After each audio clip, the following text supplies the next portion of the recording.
안녕하세요. 용인서울병원 신경외과 이지훈 과장입니다. 장시간 동안 목을 구부려서 스마트폰을 본다거나 구부정한 자세에서 컴퓨터 모니터를 보시는 분들이 많으신데요. 이 때문에 뒷목이나 어깨 통증 다들 한 번쯤은 경험해 보셨을 겁니다. 오늘은 혹시 내가 목 디스크는 아닌가 걱정하시는 분들이 많기 때문에 목 디스크에 대한 궁금증을 풀어드리는 시간을 준비했습니다. 네, 물론입니다. 예전에는 목 디스크를 나이가 들어가면서 발생할 수 있는 퇴행성 질환이라고 많이들 인식을 했었는데요. 최근에는 스마트 기기 보급이 많고 액티비티를 즐기시는 젊은 층들이 많기 때문에 젊은 층에서도 환자가 많이 늘어나는 추세입니다. 장시간 동안 목을 숙인다거나 목을 쭉 빼내미는 이런 자세들은 C자 형태를 이루어야 될 목 배열 상태를 일자 형태 또는 역C자 형태로 변형을 시킵니다. 이 때문에 목뼈와 뼈 사이 공간에서 쿠션 역할을 해주는 디스크에 장기간 압력이 가해지게 되고 디스크가 손상되어 인접마디 신경을 누르게 됨으로써 디스크가 발생하게 됩니다. 목 디스크라고 하면 많은 환자분들이 목 통증만을 생각하시는데요. 사실은 그렇지는 않습니다. 목 통증이나 날개뼈, 어깨 쪽까지 찌른 양상의 통증이 생기고요. 심한 경우는 어깨에서 팔까지 절여 내려오기도 하고 손의 감각이 떨어지고 쥐는 힘이 떨어지는 등의 근력 저하까지 동반될 수 있습니다. 어깨 통증이 있을 때 오십견이나 회전근개 파열 같은 어깨 질환과 목 디스크를 혼동하는 경우가 많습니다. 하지만 이 두 질환 사이에는 통증 양상의 차이가 있습니다. 어깨 질환 같은 경우는 어깨를 움직였을 때 뒤로 젖힌다거나 모션할 때 통증이 있는 반면에 목 디스크 같은 경우는 어깨 움직임과는 상관없이 목을 과도하게 뒤로 꺾는다거나 옆으로 젖힌다는 그런 행위 있을 때 어깨나 팔 쪽으로 방사되는 통증이 특징적입니다. 간단하게 목 디스크를 자가 진단하는 방법을 두 가지 정도 말씀드리겠습니다. 첫 번째로는 통증 유발 검사인데요.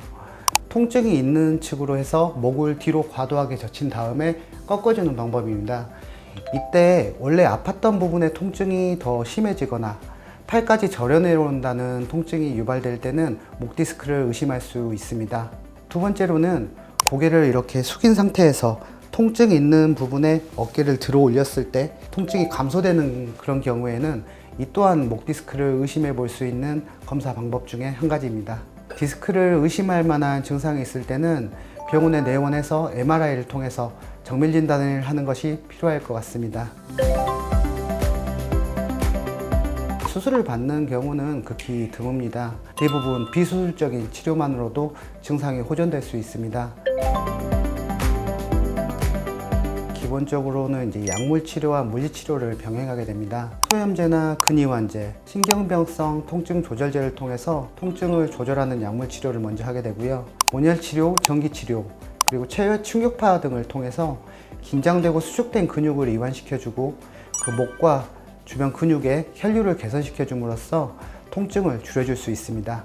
이런 약물 치료나 물리 치료에도 증상이 지속되는 경우에는 그 다음 단계로 주사 치료를 생각해 볼 수 있는데요. 경막 외곽 신경 차단술입니다. 디스크에 눌려 있는 신경에 직접적으로 바늘을 삽입한 다음에 그 사이 공간으로 약물을 주입해 주는 방법입니다. 스테로이드를 사용해서 염증기를 빼주고 신경 부종을 완화시켜줘서 빠르게 좋아지게 할 수 있는 방법 중에 한 가지입니다. 주사 치료에도 이렇게 통증이 지속된 경우에는 시술적인 치료도 한 번쯤은 고려해 봅니다. 경막 외곽 신경 성형술인데요. 가느다란 관을 이용해서 디스크에 눌려 있는 사이 공간에 직접적으로 접근한 다음에 신경 사이 공간의 유착을 풀어내 줍니다. 그리고 약물을 주입해서 통증을 굉장히 빠르게 호전시킵니다. 수술 전 단계로 시행해 볼 수 있는 좋은 치료법 중에 한 가지입니다. 6주 이상의 지속적으로 비수술적인 치료를 했음에도 불구하고 일상생활이 불편할 정도로 많이 힘들 때 목 디스크로 인해서 팔에 힘이 떨어지거나 감각이 떨어지는 경우 마비 증상이 있는 경우에는 심각한 후유증을 남길 수 있기 때문에 빠르게 수술적 치료를 고려해야 합니다. 접근 방법에 따라서 크게 두 가지로 나뉩니다. 첫 번째로는 경추 인공 디스크 치환술입니다. 이런 경우는 터져나온 디스크 공간에 디스크를 제거하고 운동성이 있는 인공 디스크를 넣어줌으로써 운동성을 보존하는 수술법 중에 한 가지입니다. 단일마디에 디스크 손상이 있을 때 주로 사용하는 수술법 중에 한 가지입니다. 두 번째로는 후방 경추 감압술, 후궁 절제술이라고도 하는데요.